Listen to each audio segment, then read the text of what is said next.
Hey, Mm. so hello everyone. Thank you for joining us at our Community Connections talk. We are very excited to have our Irene Marcoux.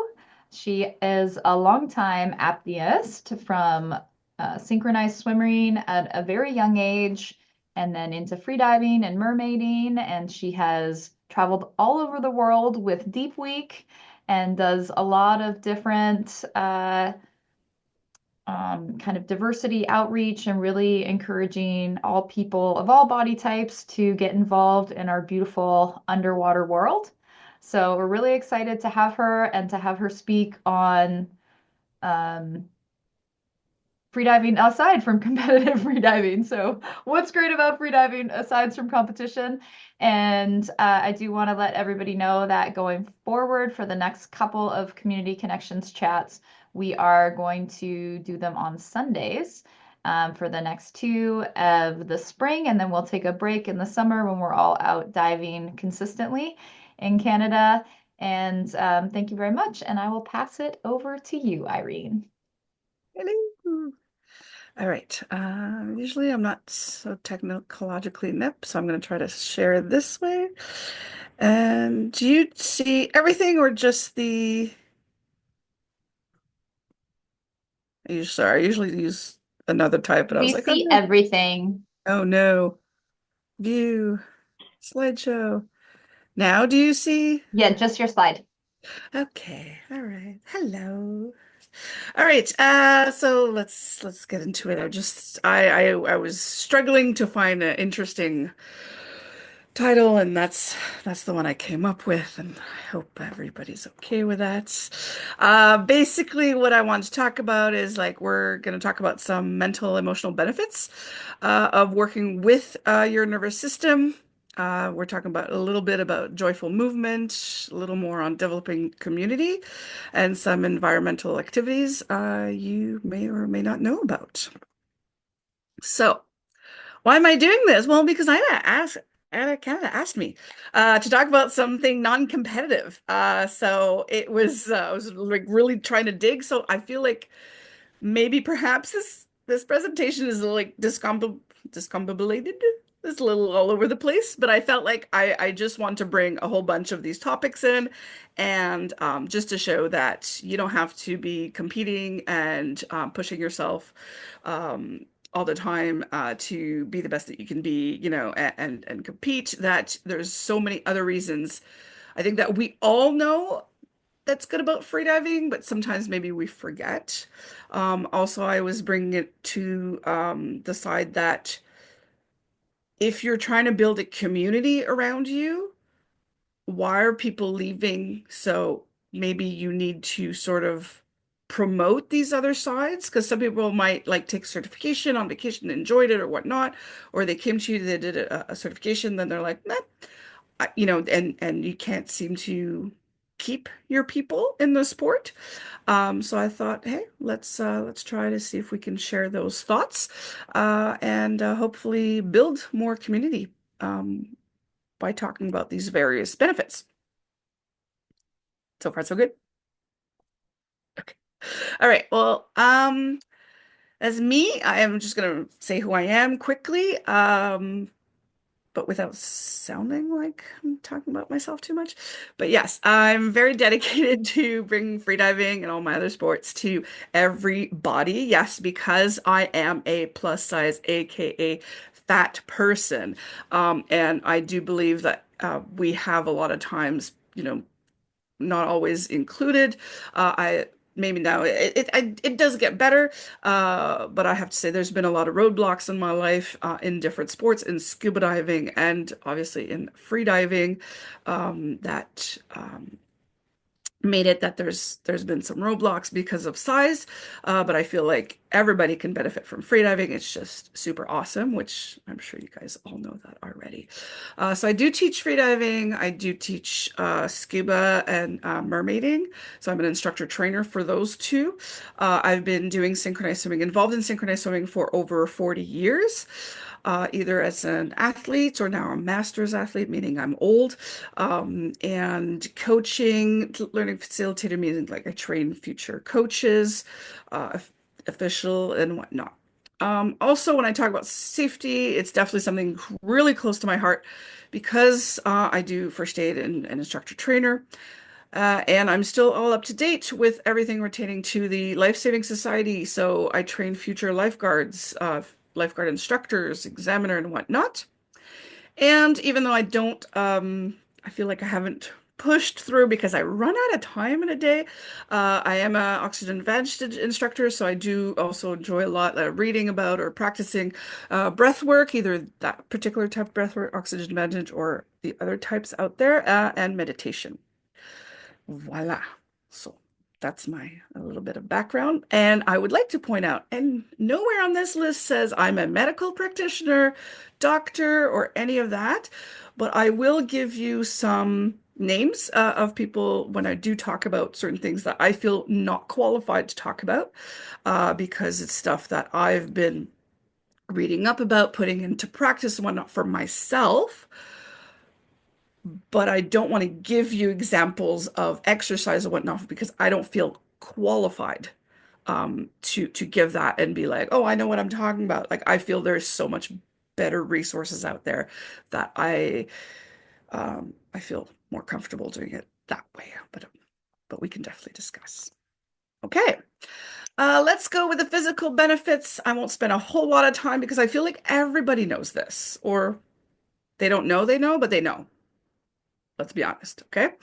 Obviously, you're doing freediving, you're improving your lung capacity. And especially in this COVID or post-COVID times, we all need to have healthy lungs. So great, we love this. Obviously, also enhance cardiovascular health. The more you swim and you train, again, it doesn't have to be for competition, you will still get those benefits. Okay.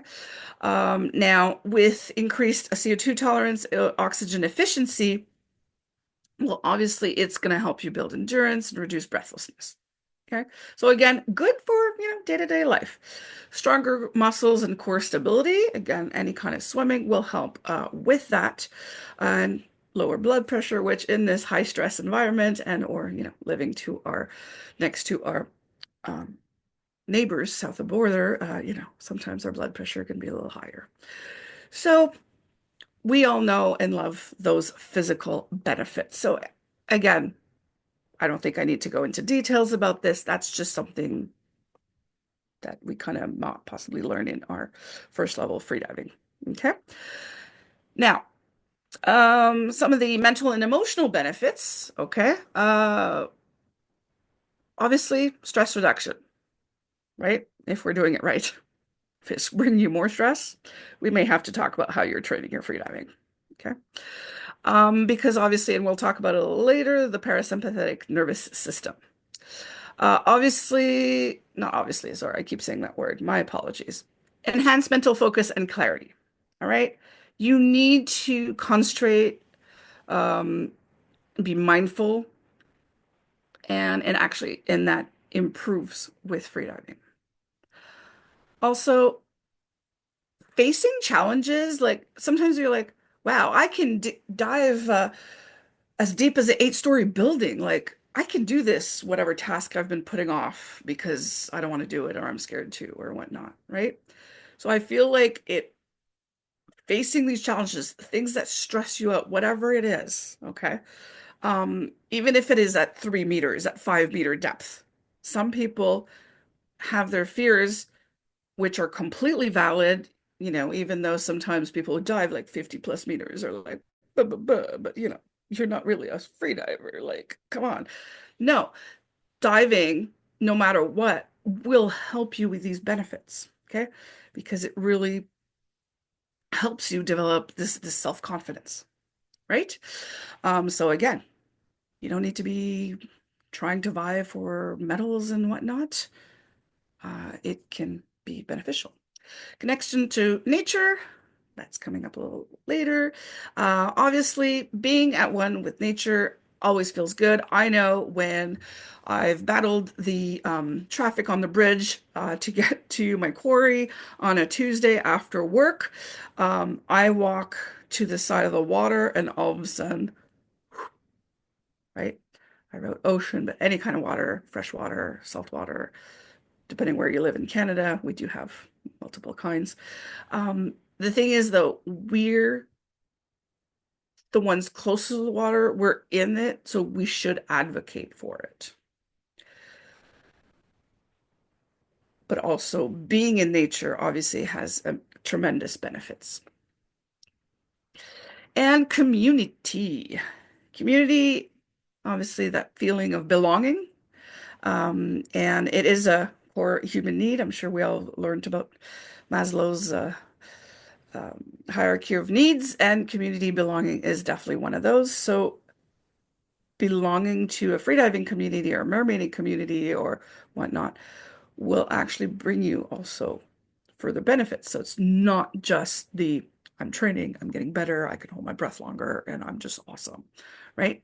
So, sharing that passion with other people is a great benefit emotionally. All right. So, um, freediving engages both the parasympathetic nervous system, PNS. Sorry, I'm French, so sometimes the long big words throw me off. I can read them just fine in my head, saying it's a whole other story. And the sympathetic nervous system, okay, which are all part of your nervous system. These two systems really are important because they're the ones that are going to have the most impact on your breath holding. Okay. And we'll just go over why.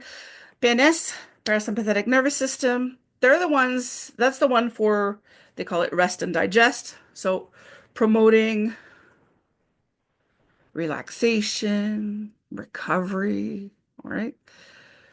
You need to trigger that one, to work with that one. Again, to conserve the energy and stay calm, right? So you don't have that fight or flight kick in, which we know sometimes we train, but it does, once in a while, just goes, hi, I'm there, right? So we need to work on that particular system. So the PNS, because I'm just only going to say so many times, I'm going to say the whole big long words. Okay. The parasympathetic nervous system, basically the MDR. And I know I've heard one world champion being like, well, MDR doesn't actually exist and I don't believe in it. But hey, we're not going to talk about this person. So it's always interesting. But from what I have read, again, I'm not a scientist, I'm not a doctor, but mammalian dive reflex will cause the bradycardia, the vasoconstriction, and the blood shift. Okay. All these physiological changes, again, you touch upon in your certification, will help freedivers stay underwater, okay, or mermaids, or whatnot. All this will make life easier. Okay, sorry, I feel like talking to myself. All right, but to do that, to work on that, you need to work on your relaxation and breath holding. And we all know if you just tell somebody to relax, that's the best way not to have somebody relax. They'll probably be like, "Arr," right? Especially if you tell that to a woman, right? Especially if it's a man telling a woman. No, no, it's a joke. But yes. All right. So you want to be able to activate your PNS by find ways that work for you. Obviously, there's different kinds of breath work. And you might say, oh, well, I've tried it, doesn't work for me. Try different ones. Okay. There's different schools of thoughts about breath work. Like I said, oxygen advantage. There's like the more pranayama, the yogic way. The only one else is say, well, be careful because if you're doing Wim Hof, and that does not jive with freediving, right? We don't want to hyperventilate and then do a breath hold, especially when you haven't been training for that particular way. Because yes, some champions, high-level athletes do use it to train and whatnot, but here in this non-competitive sphere of life, we shall not be doing any kind of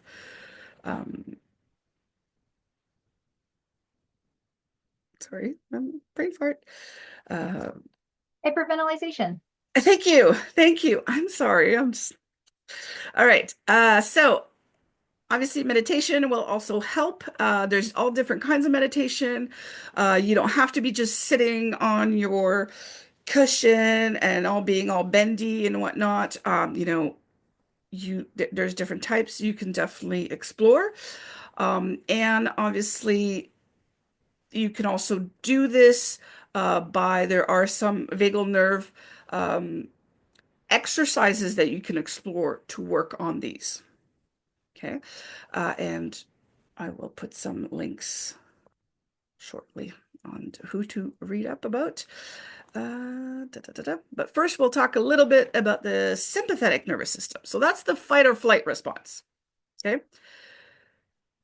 If this one dominates during a dive, like if it activates, your heart rate's going to increase, your oxygen is going to increase, your oxygen consumption, sorry. Okay. That's why we want to work on staying calm and having the mental capacity to stay in the moment without activating the fight or flight. I'm not saying to get rid of it completely because, it is practical in life to have a fight or flight response in certain instances. Okay? But you need to work with your nervous system. Okay. What do I mean by that? A lot of times when you're doing like major tables or a lot of max reps or whatnot, you're actually a lot of times you're stressing, you're creating stress, and you're activating your sympathetic nervous system. Okay. Sometimes also like let's say the quarry ends at 30 meters, that's in Montreal. Okay. And always training and just going 30, you're going to be developing sort of like a wall there. Or you're training in a 25-meter pool, but you always, every practice, you tend to do 50 meters only. Never do a turn an extra. Okay. You are kind of building an imaginary wall limit to yourself. Okay. Or you're scared to go beyond that because you're like, oh, no, no, this is gonna hurt. This is gonna do this, right? So you're actually creating that extra stress. So what you want to do is maybe work on delaying those contractions, uh, or when you do get contractions, be like, okay, here's my first contraction. Thank you. I like to thank my body. Thanks. Thanks for letting me know. Okay. What do I apply then to push back my other contractions? Instead of working on I need to plow through those contractions and feel the burn or the pain or whatnot, because we all know a whole bunch of contractions is not the funnest feeling in the world. Or if you find that fun, we should have a talk. But anyways, working to actually push and negate future contractions to delay them even further to make basically your nervous system happy. Okay. So it's good to vary your training and I know in a lot of sports it's all about like um if you don't go hard you're not doing it right, like no pain, no gain. When really if you're doing it the opposite way, the more you relax into it, the more you work with your nervous system, you can actually make that joyful breath hold even longer. So instead of having contractions, if you start your contractions at 45 seconds versus a minute and a half or versus 2.5 minutes, well, that's a lot more pleasurable, no? We know peut-être? Okay. Okay. Thank you. Thank you. So Just to fill the yes, air, because I know it sucks hosting on Zoom and no one's talking. So awkward. I'll just share that this morning I did statics in the pool and I yes, held until it was no longer amazing feeling. So I just did like my goal was to just feel amazing and relaxed through the yes, whole breath hold. So it's nice to throw those in there. I totally yes. agree. Yes, and sometimes my best dives are usually been the ones that like, let's say a training's not going well or whatnot, or maybe like I have too much stress in my life and I can't seem to décrocher, like just sorry. I'm French, so sometimes the English kind of disappears from my It's head. okay. My last name is Desotel. I get it. Um, like yeah, and it's a lot of times again, sorry, I was gonna say some of my best dives are the one I say, oh yeah, it's being recorded, so I'll say F it. F it. I'm just gonna go Oh yeah, down yeah, for sure. Yeah. and I'm just gonna have fun. And like I'm gonna keep my eyes closed or whatnot. Like I won't, I'll just be in the moment and just enjoy it. I'll Yeah. turn when I turn, right? Yeah. None of this like, oh my God, I got to do X times at this depth, X time at this depth. And what do you mean I can't get better at, and right? Just be like, F it, right? Yeah. And usually that's the best dive. So for me, and Yeah, I the know I've ones had that I similar find experiences. joy Yeah. in my And the dive. best part was this morning I had the most vicious like neck pain, when you sleep crappy and you wake up and Mm, you're like, "Oh my God, I can't shoulder check today." yep. And just letting the water hold my head and just like really trying to relax into it. I got out of the pool and I'm like, "Oh my God, this feels so much better." So, yeah, Yeah. it was nice. Anyways, I'm gonna stop interrupting you. No, no, please, please. But I'd love to hear, like, have anybody tried that? Like, just go to your like first contraction only and just see how you can increase that time and literally be, and in a way, I mean, I never, ever, ever free dive alone, obviously. But let's say I have done it in a pool, just first contraction, because I figure chances of me dying in a public pool while doing little sculls, so I'm not just floating there, so I don't panic people. So I just do sculling while I'm floating, and and I just relax into it, and just to first contraction. And then I try to time myself just to make it longer and longer. Only a couple times. You don't want to like, oh, also again, kicking the stress, the oh my God, you know. And then, get a first contraction. I like again. Tell my body, thank you for letting me know my brain is working. Good job, brain. Okay, some days it's not working, but hopefully when I'm freediving, it kicks in. Thank you, brain. And then I'm gonna do right away my body scan or, do one of those like pushes as if you're going to the bathroom. Because that actually activates your vagus nerve, and I know that makes a lot of people laugh, but it really works. The little poop. Yes, Jana, Yana. Is it Jana or Yana? I'm sorry. I'm sorry. Yes, it's Jana. I definitely am a big proponent of training no contractions. In the early years when I learned, I always trained until very grueling contractions. And for anybody that's new in the sport, I'll say that it's not the best way to get long-term gains. And it does set up psychological pathways that after many, many years of training, I still get contractions in the same place. And so it's really important to, um, in the beginning, especially for people to train to that feeling where it's good. And I personally never train alone, even to the first contraction. And that's really important for Yeah. me because if I'm training alone, then that hits on my nervous system like I'm doing something wrong Yeah. and I'm going to get in trouble. And then my breath hold sucks. And so then I feel bad about myself. So, like, I don't go down that path at all. And I Yeah. think, one of the biggest challenges for freedivers in North America is access to pools. Yeah. And so it's really important for me in the pool, like that I'm training in places where they know I'm freediving, they know it's okay.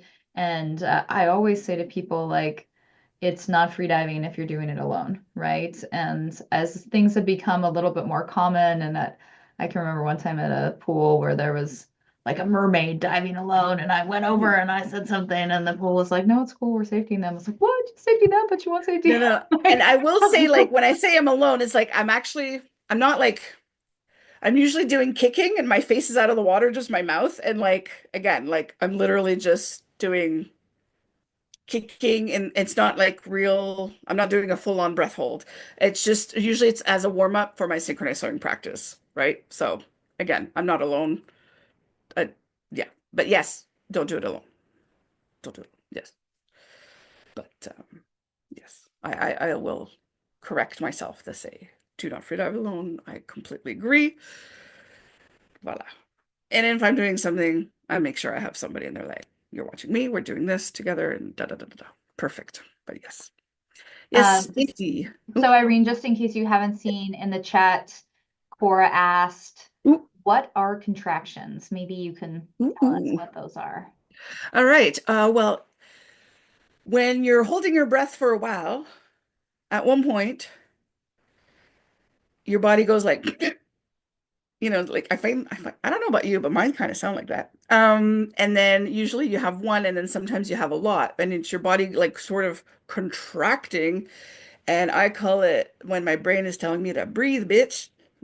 B word. Okay? Like, yes, that's when your body is going, breathe, do it. Okay? So it's literally contracting to say, I need air. But then you have to tell your body, I got this. Well, hopefully you do, and your safety does too, right? But I got this. Work through it, and then try to get them to stop. Does that make sense, Coro? If not, we can chat. We know, peut-être. Okay. JC, you had your hand up. Yes. Hi, Irene. Hello. Hi, Irene. It is a little bit of a collision in my world in Hmm. Toronto when we have our mermaids and our freedivers in the same space. And because one of my other Toronto mermaids is actually in here, and watching the look on a number of our record holding Canadian athletes whose names you would probably recognize, but I won't talk about because they're not in here. So that's disrespectful. But watching them doing their tables and their regimented routines and then having them lean against the pool and just watch the mermaids for a little while. And I've had some of these male athletes in mermaid tails already, and they come over and they're just having a good time and they approach us and they go, "You guys just look like you're having so much fun." So having a collision of these two worlds has, in my opinion, I've witnessed, provided a safe space for training Canadian athletes to also experience fun and remember why they entered into that sport in the first place, or potentially take that sport into a different direction where it just makes them smile and laugh. Hmm. And that's kind of, uh, in my opinion, the job of mermaiding is to remind freediving athletes to have fun. Yeah. Remember, we're fun having fantastical Yeah. adults. Yeah. Yeah. Um, so I've literally witnessed exactly what you talked about, Irene, in a collision of athlete and fun, and it was actually quite satisfactory. And let's be honest, when you're having fun, when you're faffing around, which, the fun part is a couple slides. I'm getting there, but I'll bring it up. Like, you don't notice the time go by, you know? When you're doing, think about like when you're trying to get a cool photo or cool GoPro footage or whatnot, right? Like, we're having fun. I don't know about you, but I really enjoy it. And then you realize like, oh, that was a lot longer than I thought, right? And nope, it didn't hurt. Wasn't wasn't spicy in any way, right? Okay, so yeah, just to bring back, yeah, vary distances, your depth, your remove those imaginary walls, your mental ones, or your actual physical ones. Obviously, you can't move the actual wall of a pool, but you can change the way you approach those walls of the pools so that you're not always stopping in the same spot. Vary it up, but you don't need to go through grueling tables. Um, Even though some are still very much in the old mindset of no pain, no gain. I find sometimes stepping back and working with your nervous system instead is a lot more comfortable and fun and joyful. So, no matter what, you can improve. You can improve that mindset. Sometimes, yes, if you've been overtraining in freediving, or if you've had other things in your life that has impacted your freediving. Like me, a couple of years ago, I had surgery, and all of a sudden, like it was limiting my freediving a lot because I felt nauseous underwater. I had to sort of adapt. Okay. So look if it's something that interests you to work with your nervous system and to get that neuroplasticity, meaning you can change your nervous system. Look into improving your vagal tone. Okay. The vagus nerve is key. And again, not a doctor, but look at that. Elaine Hicks, lovely, lovely woman, an American based in Hawaii, underwater therapist, the underwater therapist on Instagram. She did write, she's, writing the series on Medium as well about that. And she is, as a therapist, an actual therapist, has a lot of really good vagal nerve exercises. And she is a freediving instructor. So they're actually really good and applicable for freediving. Okay. And there's also Elena Petroshina, and I do hope I'm saying her name correctly. I put her website there. I did a session in her. What she likes to do is use TENS machine in the ears or with auricular inserts to work on the vagal nerve. I haven't tested it yet. I find it super interesting. I do want to give it a try. And again, she's an actual scientist and a freediving instructor. So again, I will refer you guys to people who actually know what they're talking about. I have definitely tested a lot of Elaine's tips and tricks. I enjoy it. But again, I'm not going to call myself a therapist in any way, shape, or form. Okay. Unless you need to talk to and have a buddy to drink with while you talk about your issues, but actually not a real therapist, just friends. Okay. So that part is for that. Again, I do highly, highly recommend you check out these two wonderful people. And shall I find more, I can definitely share as well. All right. Play. We talked a little bit about playing. There's a movement called like joyful movement, especially that's more in the plus size community. That us fat people a lot of times where it's like you're not welcome in a workout space because you're fat, but at the same time, what do you mean you're not working out? Because you really should be working out to get thinner, right? So instead of stressing about this thing, is like, what movement can you find that you enjoy? So I think freediving can be that. If it's not freediving, it could be mermaiding.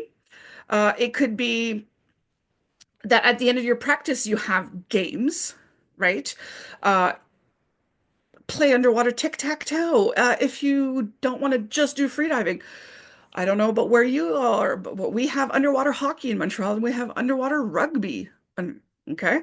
So you can do other things that are playful. Heck, you want to try synchronized swimming or sorry, artistic swimming, it's called now. Why not? You can find ways of moving your body that is joyful. Okay. It's not, I'm moving my body for a specific sports performance. Okay. This gives you a lot of benefits. Obviously, stress relief, improved mental health, obviously, the sense of accomplishment to be like, I've had so many people who are like, oh my God, I got my minute 30 for my static, and that they're so exciting. And then I just want to, I don't condone physical violence, but when somebody's like, minute and a half, I did 2 minutes my first day ever, like that, it's like, no, no, no, no, no. You need, that is a huge sense of accomplishment. Some people can't do it because they have mental blocks, they are stressed, whatever, they're in their heads. No, do not poo-poo others. You're there to have fun, to enjoy, to feel accomplished. Okay. So I think keeping that in mind while we're developing our community is super important. Yes, John.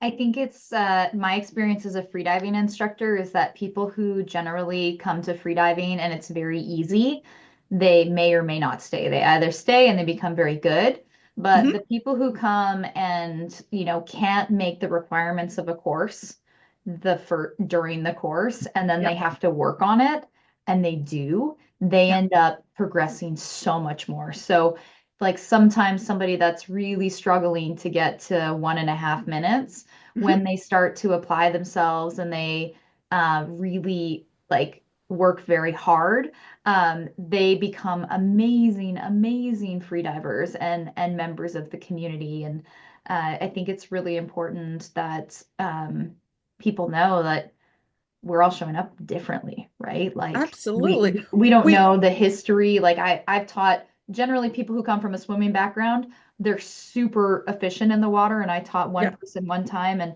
come to find out later that their family member had actually drowned.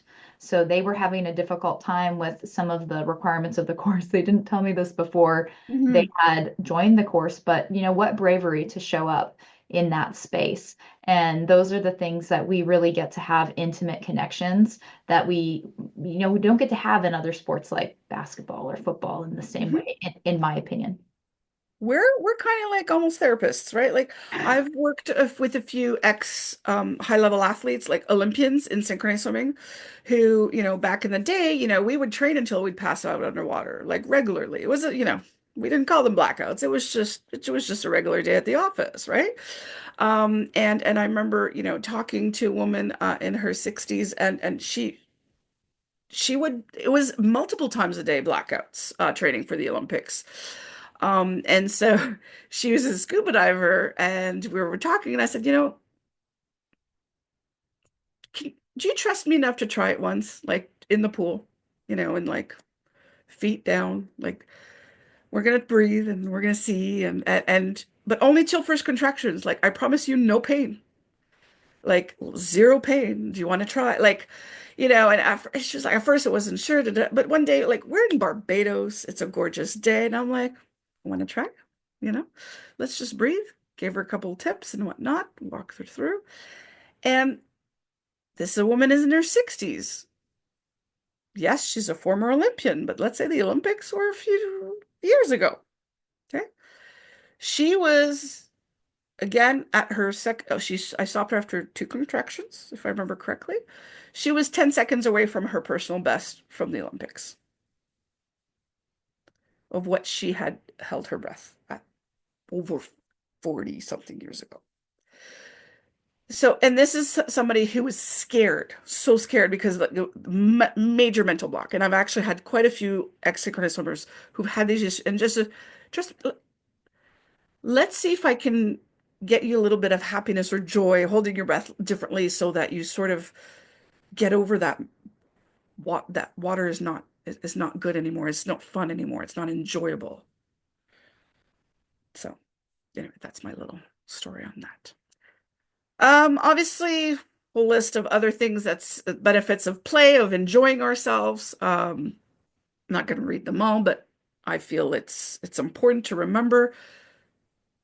I mean, I think we forget as adults, especially we've also especially forget as women, because a lot of times we're wives, we're mothers, we're their caretakers, we're whatnot, and we forget to have fun for ourselves. I'm not saying all guys, but maybe I'm biased. But when was the last time you played just to have fun, right? So, I'm a all right. kindergarten teacher. I'm all about fun. Yay! I love that. Yay! But I find, like, talk to, people in your office or whatnot, like in their 40s and 50s, like when was the last time you played? When was the last time you had fun? And I don't mean buying expensive stuff on their credit card, like actual play. Um, Yeah, so it doesn't require a lot of time or resources. You just sort of have to have the mindset for it and find activities that bring you joy. Okay. I always say try mermaiding because, of course I'm going to talk about mermaiding because it's awesome. And a lot of dudes On are that, like, Irene, people yes, have in the chat have been asking how do they get into mermaiding, how that they try. So maybe you could send some resources or give some resources about people that haven't yes, been able to connect with a mermaid instructor or a mermaid community. yes, absolutely. Well, I can definitely do that. After that, if you want, I have linked on my Instagram, like at the end of this presentation, but also AIDA Canada. I'm tagged on there, so I'm always willing to talk and answer, unless it's asking spicy things. But anything, mermaiding, freediving, scuba, travel, whatever, I'm going to answer you. I'll be more than happy. And depending where you are, I do know quite a few people all over the place, and I can definitely connect you. If you're in Montreal, obviously I'm going to say come see me, and if you're in Toronto, of course I'm going to go say go see JC, right? And voila. And then there's a whole bunch of other ones, but I could be here all night talking about mermaiding. I've had a lot of dudes who are like, no, no, no, mermaiding, blah, blah, blah. And then all of a sudden it's like, and then I'm like, do you want to try? Do you want to try? Okay. And they have so much fun. Like, let's be honest, okay? And also, it's a good intro to monofin because not everybody has $1,000 US for a nice carbon monofin. Hey, you can get some pretty decent Linden monofins for $100, and they're zippy, they're fun, and the tricks you can do with that, you can train if you want to. You can do free diving. I've used it at depth too. It's super fun, especially doing depth in a full-on tail. Super fun. And then freaking scuba divers out, also super fun. Because they don't Question about like the mermaiding came up yeah. after, freediving. And so to me, I've never done it. Mermaiding seems like it's a way to be pretty underwater, which has no interest for me, but maybe sell like on a, what are the benefits to somebody like myself who's a competitive freediver and a little bit more serious? Why should I try mermaiding? It's a great workout. I'm not a pretty mermaid. Have you seen me? Like, come on. Like, Because it's I good for always say you, there's Jana. different kind of mermaids. All mermaids are valid. All mermaids are valid. You I can have be a not seen a rockfish. not pretty mermaid. Like, I mean, you Um, have the beautiful tails. Like every mermaid is pretty, like they're in like their the own, most beautiful absolutely. fish Just like every underwater. human is pretty. Yes. But there's different types of mermaids. You can have the mermaids, I call them the rockfish. They look gorgeous on a rock and they do the photos and this and that. This is great. I really love obviously all the health benefits from it. Um, but it's really mermaiding. If you look at, let's say, a certification class, it's a freediving course. We do exactly the same breath, the same recoveries, the same safetying and bifins and all that fun stuff. It's basically freediving with some fun stuff thrown in. Okay. So like some tricks and whatnot. It's also an amazing workout. Have you ever tried using a monofin on your back? Believe me, you will definitely feel those abs. You mean like a monofin on my back? Yeah. No, Like not like where? on your feet, but swim on your back. Oh yeah, yeah, yeah. Yes. Yeah. Right? It's nice to look up at the sky. Yeah. But like it I just love you engage different core muscles when you do that. Same thing when you're doing monofinning on your side. Just like anytime you do swimming, right? You should train kicking on your front, on your back, and on your sides because it works different muscle groups, right? And the more you are agile in the water, you're working your aquacité, like your ease of movement in the water, which can only benefit your freediving as well, right? one of the So, things I love to do. I'm also kind of more competitively minded, but I also enjoy play a lot. I have a box of Lego in my closet that comes out sometimes. Not gonna lie. But anyway, usually when I do training, if everyone who does training has a shit session from time to time, yeah, and one of the things I always try to do is if I have a shit session, I always try to make sure that I end it with something absolutely ridiculous and yes, playful in the yes. pool. Always end on a happy note, a positive note. Yeah, always. Like seriously. I think for me is um ah okay. For me it's like if I have a really crappy session in the pool, like I know the jacuzzi tub's like right there. So it's like, you know what, let's end it on a good note. Let's just jump in the jacuzzi. Let's just relax and just chill. And as far as mermaids go, I am not a mermaid. I'm a selkie. I'm a seal. I'm grunge, I'm rock and roll and everything different. So you don't have to be, a Pretty. mermaid. You can be mermaid. Yeah. Or you can be a siren because I've decided like I think I'm gonna, yes, I'm all Exactly. about the pink for a lot of stuff, and now I'm like, I think I want to be a badass bitch siren, really. And then, 'cause I think it's the perimenopause is kicking in and everything is ticking me off, and it just feels with really jives with how I'm feeling lately that I'm gonna drown you if you tick me off too much. Do it. JC, you have your hand up, or is it? I sure do. Irene, you know conversations about mermaids, I'm going to stick my nose in. You I better. heard someone say that they were a teacher. So, as an early childhood educator that specialized in complicated children's mental health, uh, the number of awards that I have from my city for educational advocate, performance, and being a children's author will tell you that there are more benefits to mermaiding than you guys probably realize. Being a mermaid and putting on a fantasy tale gives you an opportunity to talk about unhappy, uncomfortable subjects with the next generation of environmental advocates more than you know. Would you rather have a conversation about protecting water with young children and families dressed as a mermaid or with freediving fins in your hand?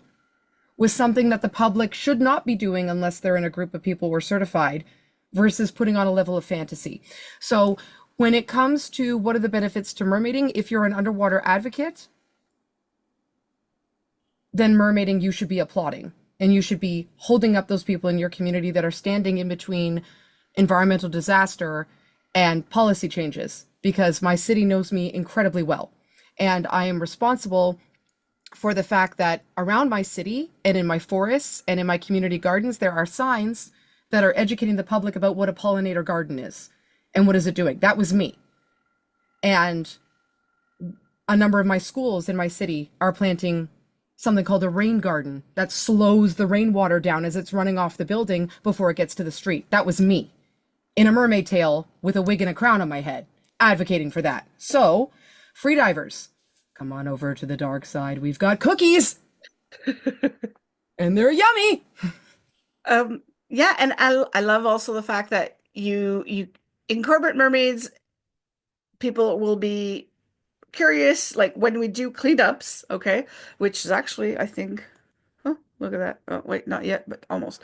Um, you have, I got once scuba divers, free divers, and mermaids all together on that day to do cleanups. And of course, I'm not saying scuba divers or free divers aren't exciting, but guess what? People stopped by while they were walking their dogs. Oh, what are you guys doing? Well, because we're looking pretty darn cool in our mermaid tails. Okay. I'm almost done, so I will try to just quickly go through this, and then I do want to talk the conservation. That's why I want to talk about community quickly. We talk about Maslow's needs. Da, da, da. People will stick around if you fulfill that need, right? A lot of times people stop. Yeah, maybe, freediving's not their sport, but maybe it's their community. Same thing with mermaiding. Like, what are you doing to engage your people to stick around, to follow you, or to keep training with you, or to take another certification, or if you're building a club, like what makes it a club? Like, why are people leaving or staying? We see that, I've done master synchronized swimming for years. I see it a lot. People come in and out of the sport in freediving. Plus in mermaiding, people come in and tend to stick around. But are you fulfilling that need of belonging, right? If you're only catering to competitive freedivers, you're going to lose a lot of these other people that as we talk, there's a whole bunch of great benefits to being in the water, doing breath holds that are not necessarily racking in the metals. All right. So we all want to belong. We always want to feel like accepted and whatnot. So I think as freedivers, we should definitely foster that. So it's a basic human need.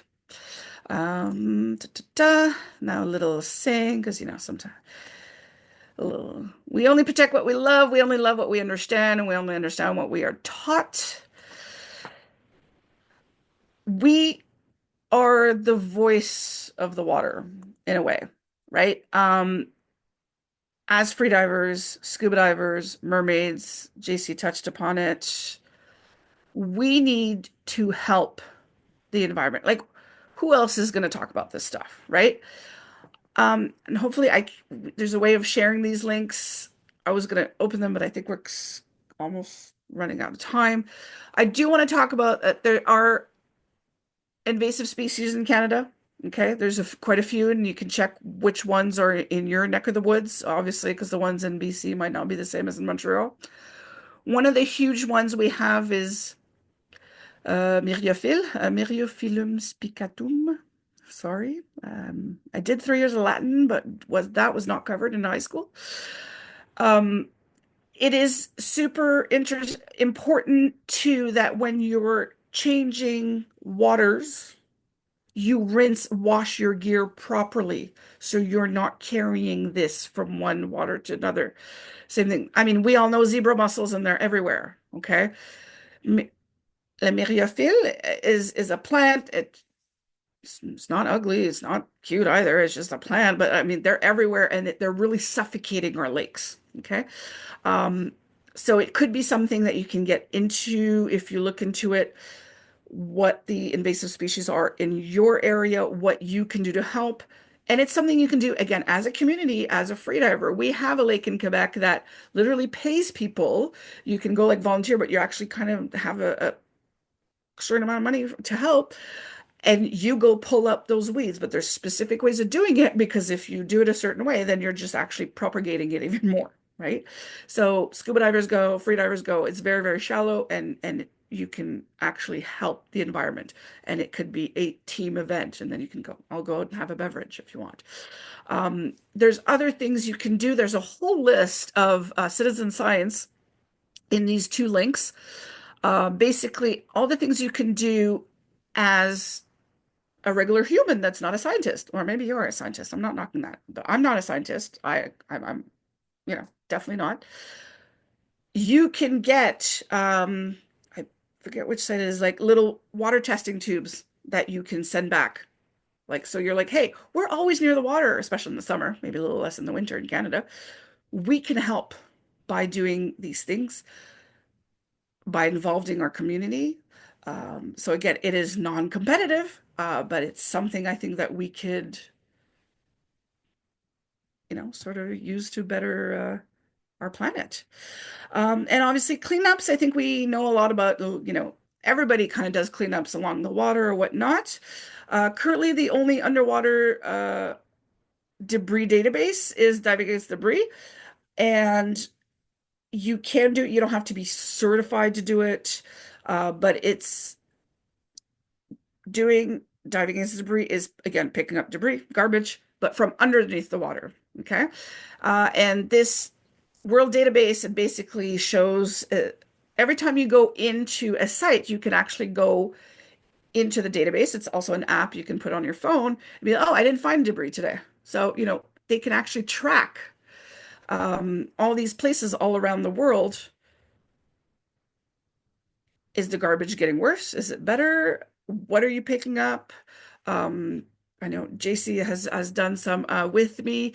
So basically, yeah, you pick up a whole bunch of stuff, then you sort it, because then you can input the data, and you're actually helping, not the actual scientists, to figure out, where is this coming from? Where are we going with that? Okay.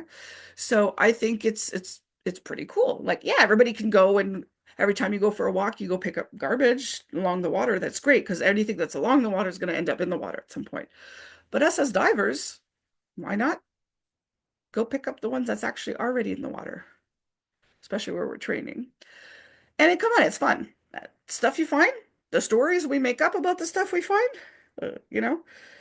we're like, oh yeah, somebody definitely got dumped or something, because all of a sudden there's a bag and there's a books, there's flowers, there's this, that. Like, it was, yeah, it's a whole thing. Oh, Irene, we had a whole novel going that day, honey. We're like, know, what's great. going on here? What's in the bag? What's happening? Yeah. She got dumped. She got dumped. Yeah. That's all I have to say. She got. It was amazing.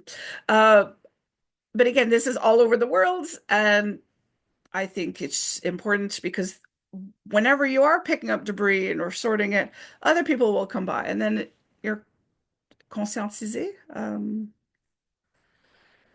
Other people, oh yeah, like yeah, it's true. My garbage, if it doesn't go in the bin, if it falls over, well, it's gonna end up in the quarry or the lake or whatnot, right? So Irene, I do want to just yes, quickly interrupt and but let you that's it. know you've got a couple of minutes, Mhm. and then we're all Oop, done. yep, But if I do want to kind of let everyone know, maybe we'll stay on 5 minutes later, just in case there's anyone that has questions that yeah, hasn't had a chance to ask them. yeah. No, but that was pretty much it. I was just starting to repeat myself like an old lady I am. But yes, so if ever you want to contact me, here's my info. And Perfect. that photo, Matt DeVoe took it, and It's thought I'd share. beautiful. Would you maybe stop sharing your screen and then we can go Yeah, into gallery yeah, view yeah. for any questions? Oui, bien sûr. Voilà, c'est fini.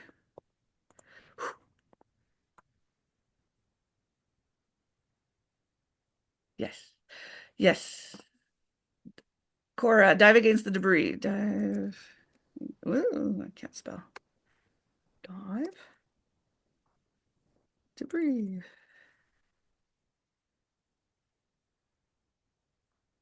Does If anyone have any final questions for Irene? questions, comments, concerns, insults. Well, I have a question. Do mermaids Yes. have an easier time accessing pools? No. No, we have a harder time. No. No. Absolutely not. Unfortunately, we've had some not so good people in the community who got into it. Well, I'm talking about Montreal, but it definitely has.